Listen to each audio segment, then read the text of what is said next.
rekan-rekan, perkenalkan nama saya Reski Perdana. Pada kesempatan kali ini saya ingin membahas topik tentang contoh produk atau jasa yang perdagangannya diintervensi oleh pemerintah Indonesia, serta alasan mengapa intervensi tersebut dilakukan.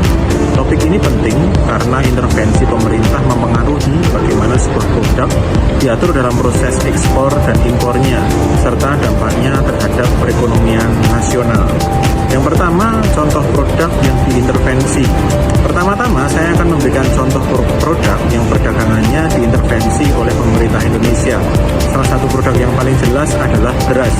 Beras merupakan makanan pokok bagi mayoritas penduduk Indonesia, sehingga pemerintah sangat berhati-hati dalam mengatur ekspor dan impor beras. Contoh lain adalah minyak goreng, yaitu bahan baku utama industri minyak goreng yang bernama CPO atau crude palm oil. Pemerintah beberapa kali menerapkan kebijakan pembatasan ekspor CPO dan minyak goreng untuk menjaga kestabilitasan harga di dalam negeri. Selain itu, pemerintah juga melakukan intervensi pada impor gula, daging sapi, dan BBM bersubsidi.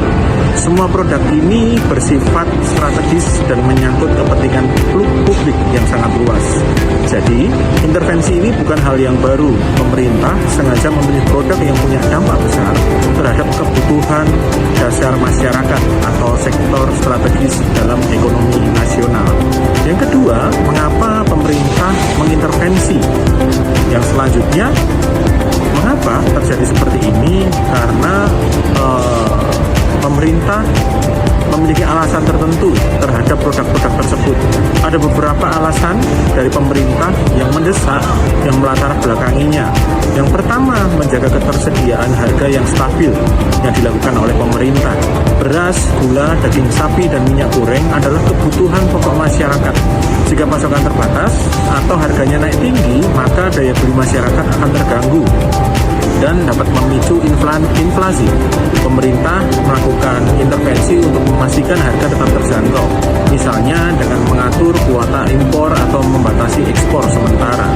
Yang kedua, melindungi petani dan produsen dalam negeri. Untuk produk seperti beras, gula, dan daging sapi, pemerintah ingin melindungi petani dan peternak lokal dari serbuan produk impor yang murah yang dapat mematikan usaha lokal mereka.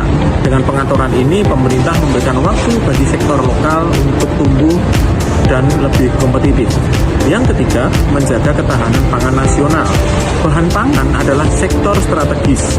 Indonesia sebagai negara besar harus mampu menjaga pasokan dalam negeri agar tidak terlalu bergantung pada impor. Oleh karena itu, kebijakan seperti pembatasan impor beras atau pengaturan cadangan beras pemerintah CBP diterapkan untuk menjaga stok nasional.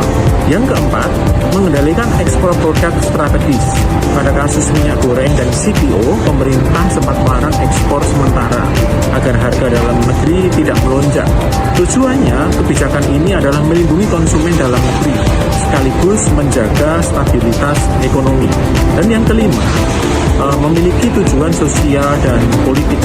Intervensi perdagangan seringkali memiliki dimensi sosial politik, misalnya menjaga kesejahteraan masyarakat yang berpenghasilan rendah, mencegah keresahan publik akibat kenaikan harga, dan mendukung program pemerintah seperti stabilisasi inflasi pangan. Jadi dari 5 penjelasan tadi terlihat jelas bahwa intervensi pemerintah pada produk tertentu bukan semata-mata menghambat perdagangan internasional, tetapi lebih pada menjaga keseimbangan antara kepentingan nasional dan mekanisme pasar global. Sebagai kesimpulan, contoh nyata dari intervensi pemerintah Indonesia dalam perdagangan internasional dapat kita lihat pada produk beras atau minyak goreng dan CPO yang bisa disebut CPO bahan mentahnya, gula, daging sapi, dan BBM bersubsidi. Intervensi ini dilakukan dengan alasan yang mendesak, yaitu menjaga ketersediaan dan stabilitas harga, melindungi petani dan produsen lokal, menjaga ketahanan pangan nasional, dan memastikan kepentingan masyarakat luas terjaga. Menurut saya, kebijakan ini penting agar perdagangan internasional tetap memberikan manfaat bagi rakyat Indonesia, bukan sebaliknya. Namun, intervensi juga harus diimbangi dengan transparansi dan pengawasan agar tidak merugikan pelaku usaha.